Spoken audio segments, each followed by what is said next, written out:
Ndabashuhuje bene data nshuti z'umwami wacu Yesu Kristo, mwebwe abo dusangiye gucungurwa n'amaraso y'umwami wacu Yesu Kristo, nimugire amahoro. Imana ibarebe neza aho muri hose kandi mugubwe neza ku bw'aka kanya keza tugize ko kongera gusangira ijambo ry'Imana. Imana ibaho umugisha, Imana ibiteho. Ndabakunda kandi nishimira gusangira namwe iby'Imana iba yadushyize ku mutima byose. Umwami Yesu abarebe neza rero, tuguwe neza. Ni mwene so Iribane Jean Claude ugarutse mu ijambo ry'Imana ry'uyu munsi. Uyu munsi tugiye kugana ijambo ry'Imana dusanga muri Zaburi ya 37 umurongo wa 25 wonyine. Zaburi ya 37 umurongo wa 25 wonyine uwo murongo uravuga ngo nari umusore none ndashaje, ariko sinari nabona umukiranutsi aretswe cyangwa urubyaro rwe rusabiriza ibyo kurya. Dusubiremo uwo murongo, uravuze ngo nari umusore none ndashaje, ariko sinari nabona umukiranutsi aretswe cyangwa urubyaro rwe rusabiriza ibyo kurya. Tugiye kugana hejuru y'ijambo rivuga ngo gukorera Imana ukiranuka ni ugutegura neza ahazaza habagukomokaho. Gukorera Imana ukiranuka ni ugutegura neza ahazaza habagukomokaho. Imana iduhana umugisha ku bw'iryo jambo. Imana ikomeze kutwitaho. Tumaze iminsi tugana ijambo ry'Imana kandi twagiranye ibihe byiza. Nizere ko n'uyu munsi wa none duhezagirwa. Uyu mwanya ijambo tugiye gukomeza ni iryo dusomye, kandi ndashimira Imana iduhaye umugisha wo kongera kuganira n'ubwoko bw'Imana. Haleluya. Turashaka kuvuga hejuru yo gukorera Imana ariko ukiranuka, kuko imirimo yose cyangwa gukorera Imana uko ariko kose gushobora kuba ntacyo gutwaye. Kuko hari imirimo myinshi ikorwa yitirirwa Imana y'uburyo butari bumwe abantu bakora rwose barimo bakorera Imana, bikaba ntacyo bitwaye.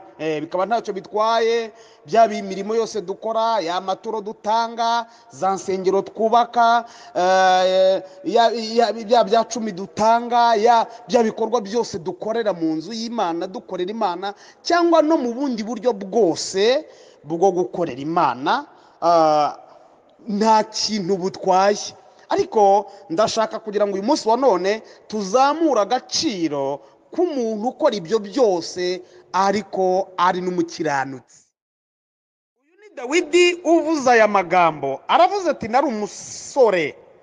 Biragaragara neza ko igihe arivugiyemo ni igihe amaze kuba umusaza ukuze, uzi urugendo rwose rw'itangira ry'ubuzima bwe n'imibanire ye n'Imana n'ibyiza yabonye. Abo twita abantu bafite inararibonye, bafite byinshi babonye mu buzima. Kandi biragaragara neza ko iyi speech yayikoze arimo aganiriza abantu, ashaka kubakundisha gukunda Imana, kuyikorera ariko bakiranuka. Kuko Dawidi yari umukiranutsi rwose mu buryo bukomeye, ndetse bukomeye cyane. Bibiliya igaragaza ibimenyetso byinshi bigenda bimugaragazaho ubukiranutsi, haba no ku rugamba arwana na Sawuli wamuhigaga, arwana na Sawuli wamurwanyaga ku manywa na nijoro. Muzi ko inshuro zitari imwe yagiye amugeraho, abagaragu be bakamusaba ko yamurangiza, kuko bumvaga bifuza ko badakwiye gukomeza guhindishwa insigane na Sawuli. Hanyuma Dawidi akanga, akavuga ati ntibishoboka, nubwo ari mwampiga ariko sinakora ikosa ryo kuramburira ukuboko kwanjye ku muntu Imana yimikishije amavuta. Ibintu bidashobora gukorwa n'umusirikare uri ku rugamba, ibintu bitakorwa n'umusirikare uri ku rugamba, uri kurwana n'umwanzi, akaba amugize umugisha wo kuba amugezeho. Dawidi nibyo yakoraga gusa. Imana idufashe cyane. N'imibanire ye n'abandi, wumva ari imibanire yari imibanire irimo gukiranuka mu bo babanaga bose. Hanyuma n'imibanire ye n'umuryango, n'imibanire ye n'Imana, yose yari irimo gukiranuka, guca bugufi no kubaha Imana. Nibyo bintu byayoboye Dawidi ubuzima bwe bwose. Buriya rero umuntu navuga ujye umutega amatwi. Iyo umuntu avuga jya umutega amatwi, kuko imvamutima ze ziba zigaragaza indangagaciro ze, ziba zigaragaza uwo ari we. Haleluya. Nta muntu ushobora kubasha kuvuga ibyiza kandi ari mubi, ntabwo byamukundira. Nta muntu ushobora kubasha kuvuga ibyiza umutima we uri mu bubi. Niyo bivuga uba wumva bitava mu mutima, ariko iyo umuntu avuga ibintu mva mutima ubu byumva neza. Aravuze rero ngo, abwiye abantu ngo nari umusore. Haleluya. Nari umusore none ubu ndashaje. Urumva igihe kiri hagati yo gusoreka n'igihe cy'ubusaze bwe tutazi imyaka yaragezemo aremeje. Haleluya. Ibintu avuze si ibintu akeka. Hari igihe umuntu avuga ibintu ukumva arakekeranya, hari igihe umuntu avuga ibintu ukumva arimo arashakisha. Aravuze ngo nari umusore none ubu ndashaje, sinigeze mbona umukiranutsi aretswe. Haleluya. Iri jambo uritandukanye no kuba yahura n'intambara. Ntabwo avuze ngo sinigeze mbona umukiranutsi ageragezwa, ntabwo avuze ngo sinigeze mbona umukiranutsi ahura n'intambara, ntabwo avuze ngo sinigeze mbona umukiranutsi ahura n'abanzi, ntabwo avuze ngo sinigeze mbona umukiranutsi atarwara. Aravuze ngo sinandotarabasika. Oh, haleluya. Aravuze ngo sinigeze mbona umukiranutsi aretswe cyangwa urubyaro rwe rugenda rusabiriza ibyo kurya. Imana idufashe cyane. Haleluya. Ahubwo usomye hasi mu mirongo ikurikira uwo nguwo ntasomye. Haleluya. Imana ishimwe, Imana ishimwe. Ndumva uyu mugoroba ndaguwe neza cyane. Umugoroba ndumva nguwe neza mu mutima wanjye. Haravuze ku murongo waho wa 26 mu usome. Haleluya. Umurongo wa 26 muri icyo gice cya 37, umurongo waho wa 26 aravuze ngo reka tuwusome uwo murongo, reka tuwusome. Aravuze ngo agira ubuntu umunsi ukira, akaguriza abandi, urubyaro rwe ruzabona umugisha. Haleluya. Umukiranutsi ntasabiriza, ntarekwa, urubyaro rwe ntirusabiriza ibyo kurya, ngo agenda agira ubuntu umunsi ukira, ahera mu gitondo ari umunyabuntu akageza rirenze, kandi ngo akaguriza abandi, urubyaro rw'uwo muntu ruzabona umugisha. Imana ishimwe cyane. Niba hariho ikintu, niba hariho imishinga abantu bajya bategura bitonze, ni ugutegurira ejo hazaza h'abazabakomokaho.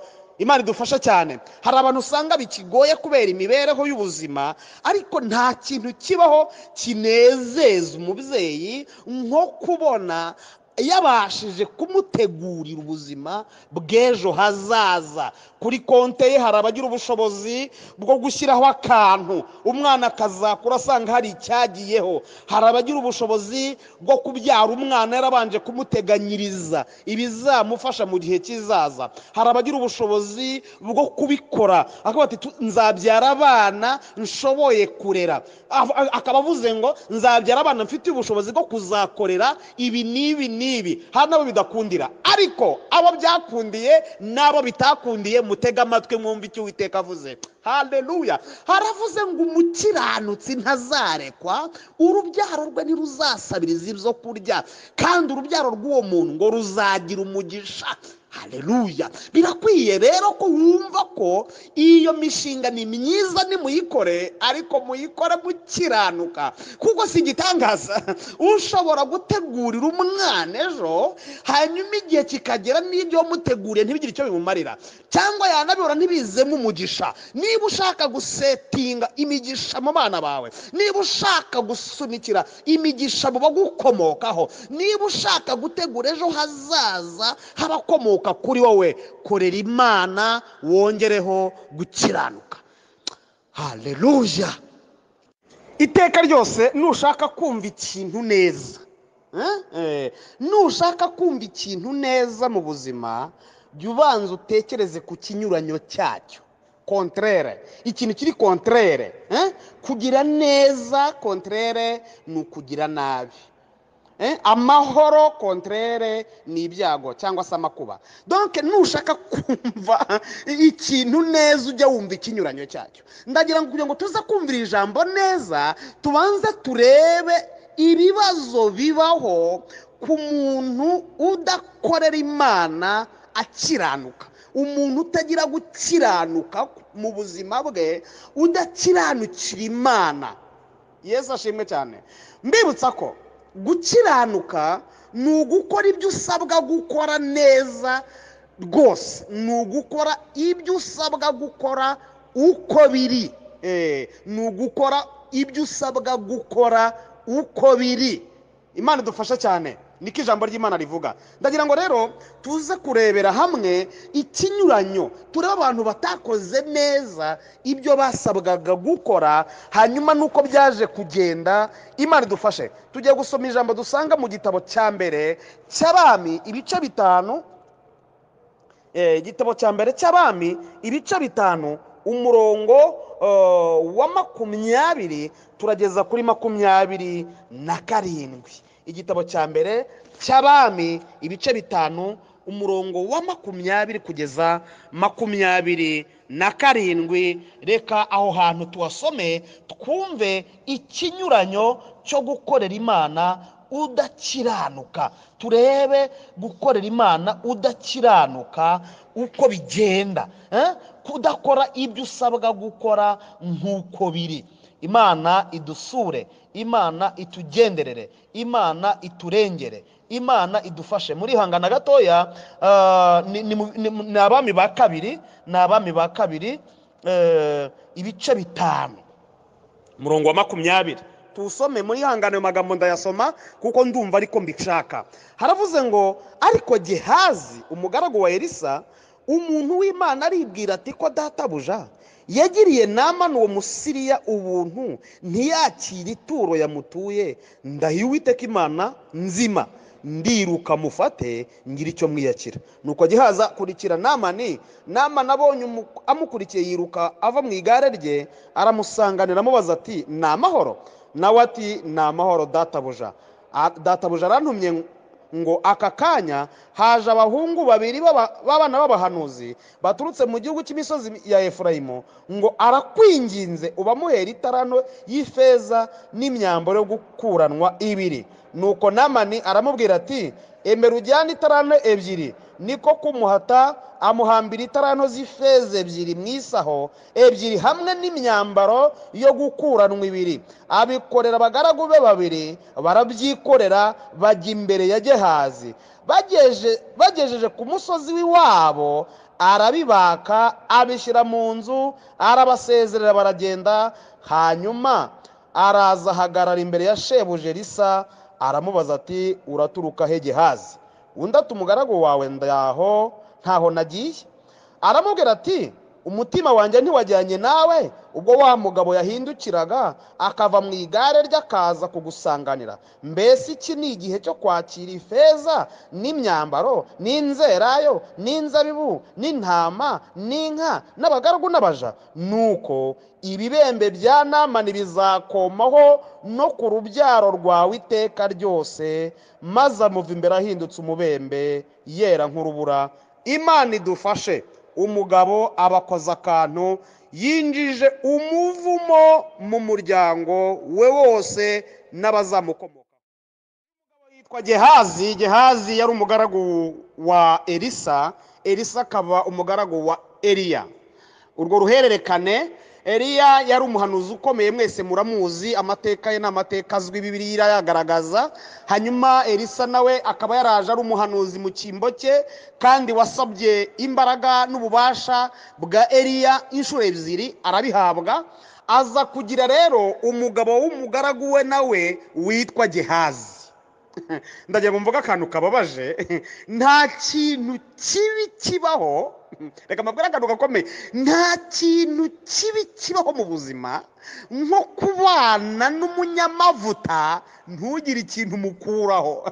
Nta kintu kibabaza nko kubana n'umunyamwuka ntugire ikintu umuvanaho. Nta kintu kibazo no kubana n'umushumba, umushumba muzima wumva ufitiye icyizere ko ibiza guhari ibintu bizima, ariko ntugire ikintu umuvanaho. Gehazi yabaga mu mirimo y'ubugaragu gusa, ariko habe na bwakeye bute nta gusengana na Elisa, nta kumva icyo Imana ivuga, ntaki.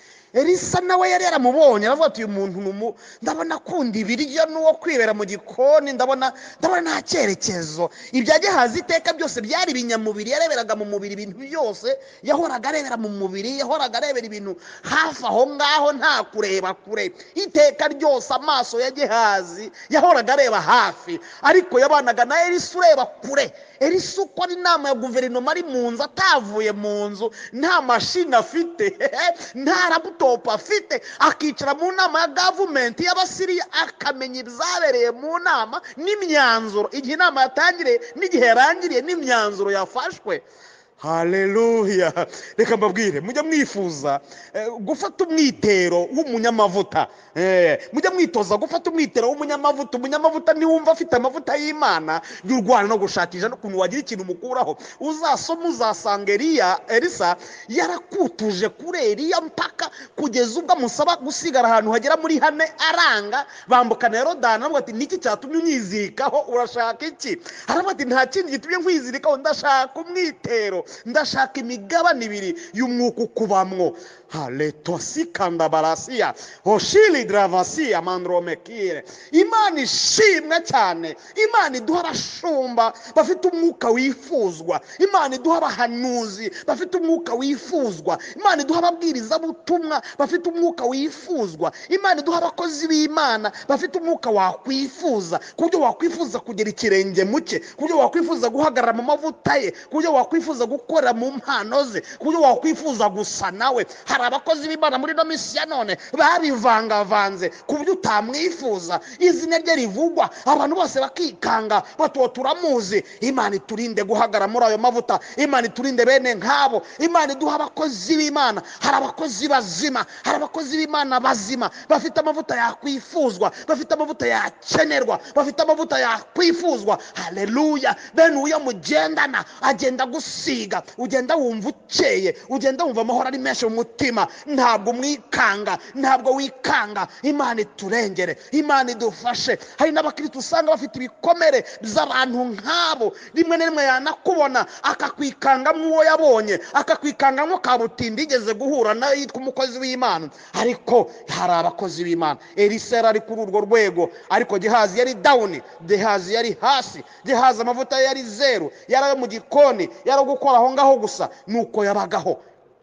Umunsi umwe Namani amaze gukira ibibembe azaniye amaturo Elisa arayanga. Hari impamvu 2 zatumye Elisa yanga amaturo ya Gehazi. Reka nzibabwire. Impamvu ya mbere, Elisa yari umukire. Mwibuke neza ko umunsi ahamagarirwa kujya gukurikira Eliya yabazi ibimasa bitagira ingano, aratanga inyama abantu barye kugira ngo abereke ko yahamagariwe kujya mu murimo w'Imana. Elisa yari umukire, nta kintu yari akennye. Ijambo rya kabiri, Elisa yanze ko Imana ya Isiraheli yazasuzugurwa n'Abasiriya, bakajya bati Imana ya Isiraheli ntiyagukora igitangaza udatanze akantu, ntiyagukora igitangaza udatanze ituro, ntiyagukora igitangaza utabanje kuyihereza akantu. Yavuze ati ntabwo Imana yacu ikwiye gusuzugurwa n'abareba pagane. Imana itugire neza cyane. Hari amaturo y'abapagani batura bagaturana n'umutima mubi, batura bagaturana n'amagambo, batura bagaturana no gusenya umurimo w'Imana. Bene nka Imana igiye aturinda. Hari umuntu ukozi w'Imana, hari abantu bagira gutyo ikintu akoreye umuntu w'Imana ugasanga ashaka kugikora ngo agitangaze, ngo akibwire abantu, agipublish bamwegizisite, abantu bamwemere, abantu bamenye ko hari icyo yakoze. Ibyo zero mu izina rya Yesu. Imana ijya idukorera ibitangaza, iduha imigisha mizima, imigisha idafite imyaku, imigisha idafite imikasiro, imigisha idaherekejwe n'amagambo, imigisha idaherekejwe n'ubudode ngo usange urate uriya muntu kwambara neza nijya bikesha, iriya modoka nijya wayimuhaye. Hari abantu rero usanga bameze nk'uko Elisa yari afite umwuka uri ku gipimo uri ku gipimo cyo kugenzura no gutwara neza ibintu by'Imana. Avuga ati ntabwo Imana yanjye ikwiye kuzasuzugurwa n'aba bapagane kubera amaturo yabo, kubera ibyo bantuye, kubera ibyo banzaniye. Arabyanga. Ndafashijwe Claude, ndafashijwe. Aravuga ati ndabyanze. Gehazi we ako kanya, kuko ni umunyamubiri, ni umunyaruhu, yibera mu mubiri, ntagira iyerekwa, nta guhishurirwa, nta gutekereza, nta kwibaza, ngo barakurikiye. Ngo amare gukurikira, kumbi ibintu byose bari bazanye Elisa yabizingazingiye muri envelope yitwa umuvumo. Yabizingazingiye mu muvumo, yabizingazingiye mu mwaku, yabizingazingiye mu mukoshi. Yamaze kuba ati nta mugisha bifite, amagambo bazatuvuga, ibyo bazadusebya, abizingazingiye muri envelope. Elisa Gehazi aragenda, envelope arayibangatana. Bibiliya yavuze ngo aragenda yitsimbiwe, sije wahera. Ibzakurikiyeho mwabyumvise, agaruka yiyoberanyije.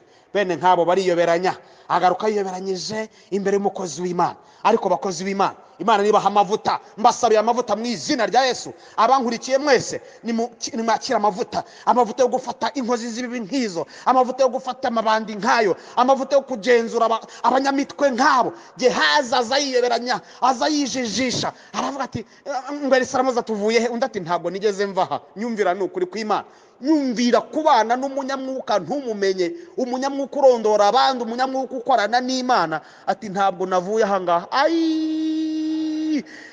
Elisa aravuga ati bizari byoroshye none birakaze.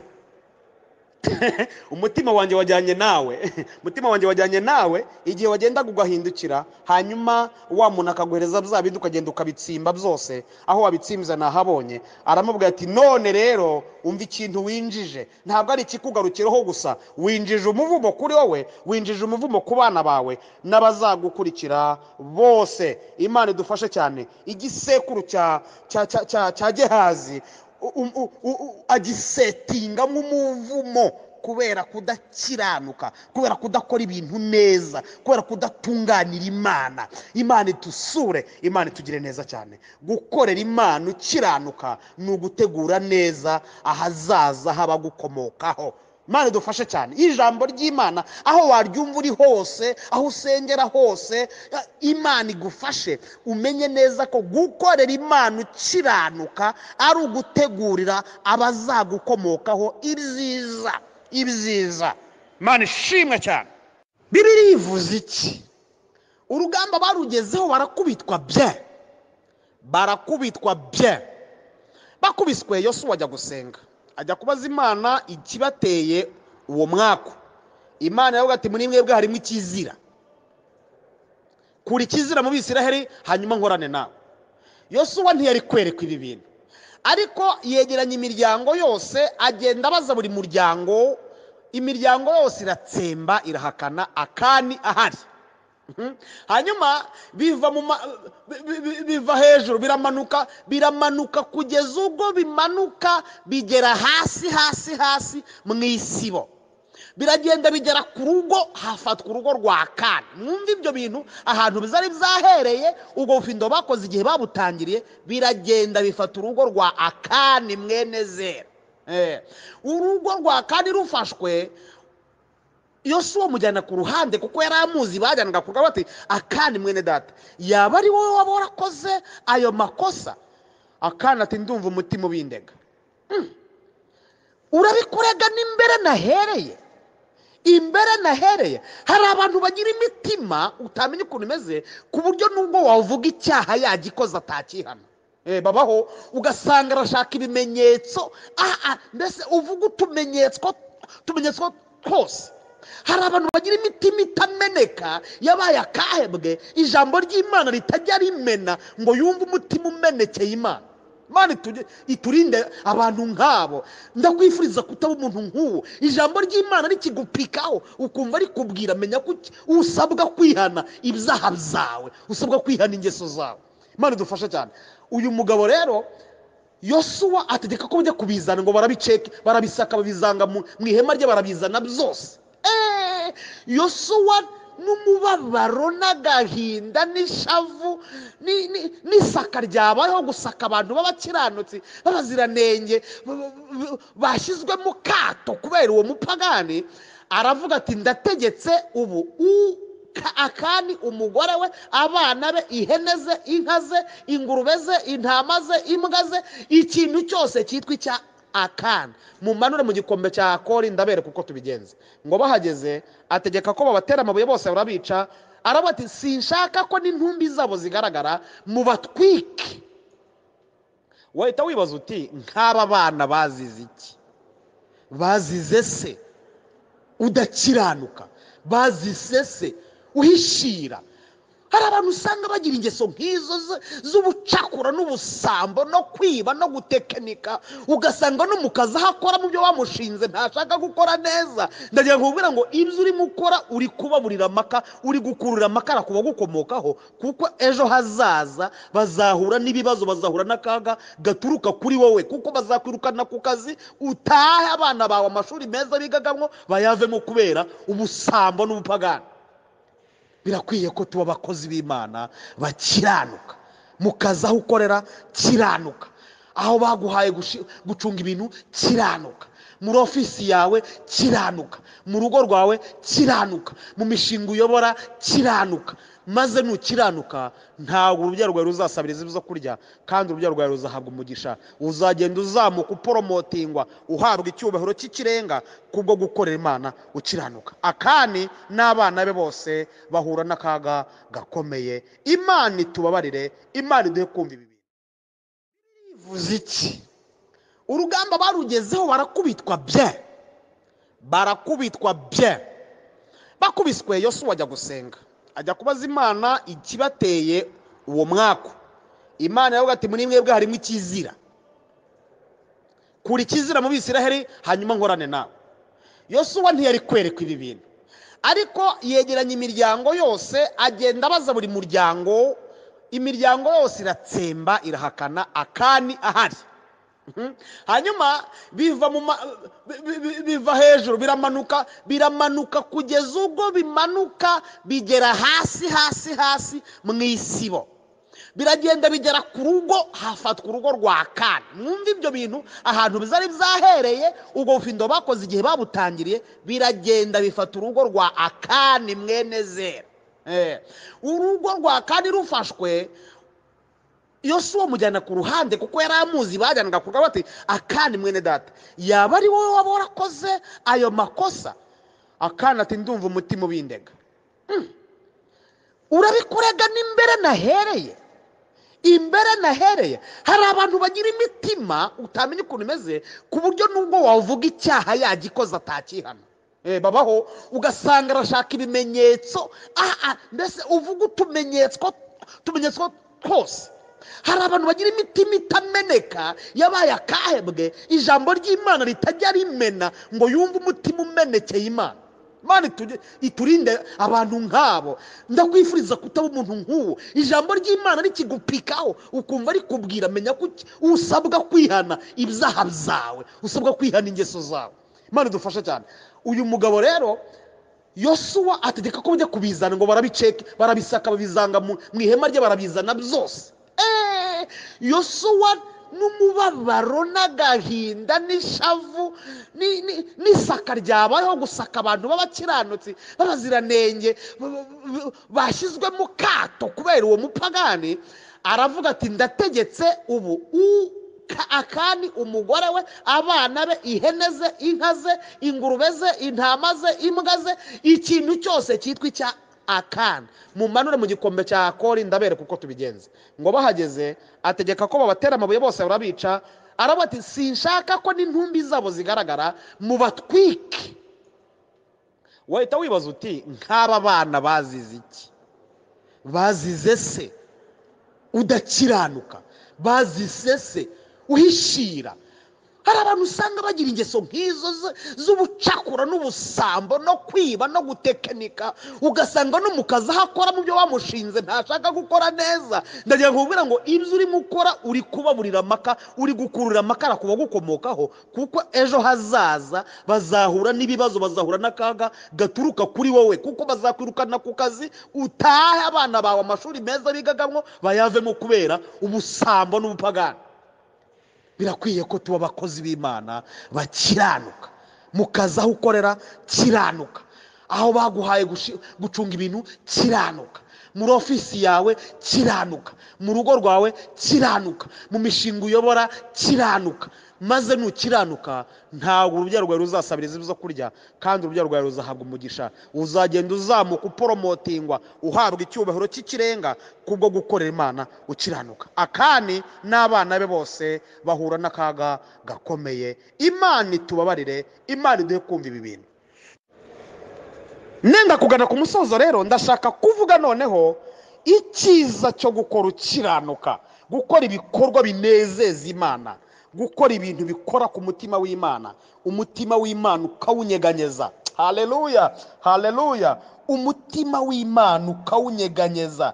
Imana iri mu ijuru ku buryo ifata icyemezo gikomeye, icyemezo gikaze, ikavuga ngo uyu muntu ukoze ibi, uyu muntu ukoze ibi, ngiye kumugirira neza, nzamukorera ibi, kandi ibyo nzamukorera si ibizagarukira kuri we gusa, ni ibizagenda bikagera no ku rubyaro rwe. Imana idufashe, Imana iturengere cyane. Tugiye gusoma igitabo cyo Kubara ibice 25, duhere ku murongo wa 6. Haravuze ngo umwe mu Bisiraheli araza azanira bene wabo mu Midiyanikazi mu maso ya Mose no mu iteraniro ry'Abisiraheli, baririra ku muryango w'ihema ry'ibonaniro.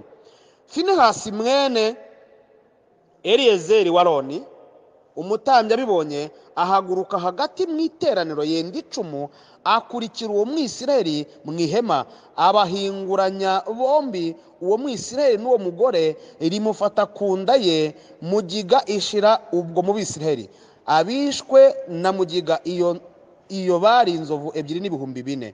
Uwiteka abwira Mose ati, Finehasi mwene Eliyezeri wa Aroni umutambyi atumye uburakari bwanjye buva ku Bisiraheli, kuko yafuhiye ifuhe ryanjye muri bo, agatuma ntarimbuza Abisiraheli iryo fuhe ryanjye. Nuko none vuga uti, dore muhaye isezerano ryanjye ry'amahoro, rizamubera hamwe n'urubyaro rwe isezerano ry'ubutambyi buhoraho, kuko yarwaniye Imana y'ishyaka agahongerera Abisiraheli. Amina. Haleluya, haleluya. Finehasi mwene Eliyezeri wa Aroni. Finehasi mwene Eliyezeri wa Aroni, uyu ni umukozi w'Imana. Finehasi wakoze ikintu kinyeganyeza umutima w'Imana. Muri uyu mwanya tangira gutekereza wowe ubwawe uri muri aya mavuta y'iri jambo. Tangira gutekereza ikintu wakorera Imana ku buryo umutima wayo uwunyeganyeza. Buriya iyo utanyeganyeje umutima w'Imana n'uwowe ntunyeganyega. Iyo utanyeganyeje umutima wawe n'uw'Imana ntunyeganyeza. Ni ibintu bikorana. Bwana sifiwe. Gukorera Imana ni ugutekereza ugakora ibintu byiza biyinyura ku buryo umutima wawe Imana iri mu ijuru ngo ibi bintu umuntu akoze iyo mpaba nanjye mba mbikoze. Mana ishimwe. Haleluya, haleluya, haleluya. Ibi nanjye mba mbikoze. Tekereza muri uyu mwanya ikintu wakorera Imana kigacunda umutima w'Imana, kikawunyeganyeza. Tukiri muri aya mavuta, tutarava muri uyu murongo, bugitekereza mu izina rya Yesu. Ndumva umwuka w'Imana ankomanga cyane ngo nkubwire ngo tekereza ikintu wakorera Imana kikanyeganyeza umutima wayo, aho Imana yabiri gafashwa ikavuga ngo ibi bintu umuntu akoze ndabimuhera umugisha, muhaye isezerano ry'amahoro, n'urubyaro rwe ruzagira umugisha. tekereza, haba muri murimo w'Imana, haba mu itorero ryawe, haba aho ukorera, haba mu kugira neza, haba mu mirimo myiza ujya ukora. Tekereza ikintu wakora muri uyu mwanya. Aya mavuta duhagazemo uyaha agaciro, uvuge ngo nanjye nkurikirije iri jambo numvise, hari ikintu ngiye kuzakora, hari ikintu ngiye gukora, kandi Imana nikibona, Imana nicyumva, Imana nicyitegereza, izampa umugisha, izagira icyo ikora ku buzima bwanjye. Ahari cyahindura amateka y'ubuzima bwawe, ahari cyakwirukana imivumo yinjiye mu rugo rwawe, ahari cyananiza imbaraga mbi zaje kurwanya umuryango wawe, ahari cyananiza ubugoryi bwinjiye mu bana bawe, ahari cyakwirukana imbaraga mbi zinjiye mu rugo rwawe. Ndumva aya mavuta y'iri jambo ukwiye kuyatekerezaho, ukumva nawe hari icyo umutima wakubwira, ukagukomanga, ukavuga ngo nanjye ngiye gukorera muri aya mavuta ya Finehasi. Reka mvuge Finehasi mwene Eliyezeri. Iki ni igihe Abisiraheli bari bagomeye Imana mu gihugu cy'Imowabu, mu kibaya cy'Imowabu. Nyuma yaho uwo bita Baramu agerageje kuvuma Abisiraheli akabura ntibikunda, yakoze politike irimo amanyanga n'ubugome. Hari abahanuzi b'abagome bagira imico nk'iyo yo gutekenika ibintu bishobora kuzakoraho ubwoko bw'Imana cyangwa itorero.